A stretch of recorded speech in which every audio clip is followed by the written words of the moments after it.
جمعہ کی پہلی اذان رسول اللہ صلی اللہ علیہ وآلہ وسلم اور حضرت ابو بکر اور حضرت عمر رضی اللہ عنہما کے زمانے میں اس وقت دی جاتی تھی جب امام منبر پر بیٹھتا۔ جب حضرت عثمان بن عفان رضی اللہ عنہ کا دور آیا اور نمازیوں کی تعداد بڑھ گئی تو آپ نے جمعہ کے دن ایک تیسری اذان کا حکم دیا۔ یہ اذان مقام زورا پر دی گئی اور بعد میں یہی دستور قائم رہا۔ صحیح بخاری حدیث نمبر 916۔ کچھ لوگ حضرت سہل بن سعد سعدی رضی اللہ عنہ کے پاس آئے۔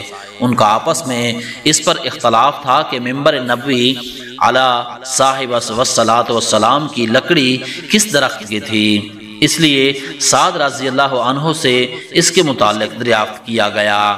آپ نے فرمایا خدا گواہ ہے میں جانتا ہوں کہ ممبر نبوی کس لکڑی کا تھا۔ پہلے دن جب وہ رکھا گیا اور سب سے پہلے جب اس پر رسول اللہ صلی اللہ علیہ وسلم بیٹھے تو میں اس کو بھی جانتا ہوں۔ رسول اللہ صلی اللہ علیہ وسلم نے انصار کی فلاں عورت کے پاس جن کا حضرت سعد رضی اللہ عنہ نے نام بھی بتایا تھا آدمی بھیجا کہ وہ اپنے بڑھئی غلام سے میرے لیے لکڑی جوڑ دینے کے لیے کہیں تاکہ جب مجھے لوگوں سے کچھ کہنا ہو تو اس پر بیٹھا کروں۔ چنانچہ انہوں نے اپنے غلام سے کہا اور وہ غابہ کے جھاؤ کی لکڑی سے اسے بنا کر لایا۔ انصاری خاتون نے اسے رسول اللہ کی خدمت میں بھیج دیا۔ حضور نے اسے یہاں رکھوایا۔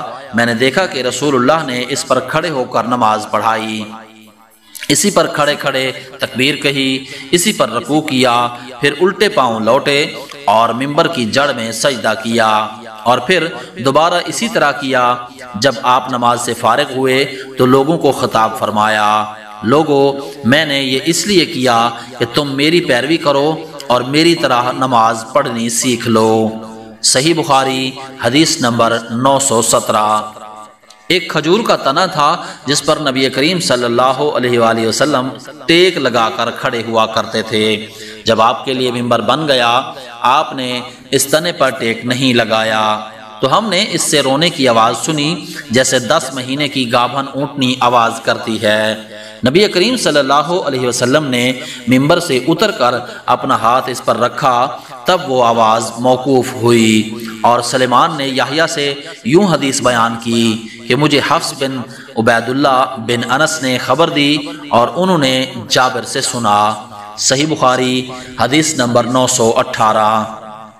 میں نے نبی کریم صلی اللہ علیہ وسلم سے سنا آپ صلی اللہ علیہ وسلم نے منبر پر خطبہ دیتے ہوئے فرمایا کہ جو جمعہ کے لیے آئے وہ پہلے غسل کر لیا کرے۔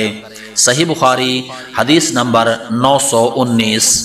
نبی کریم صلی اللہ علیہ وسلم کھڑے ہو کر خطبہ دیتے تھے، پھر بیٹھ جاتے اور پھر کھڑے ہوتے جیسے تم لوگ بھی آج کل کرتے ہو۔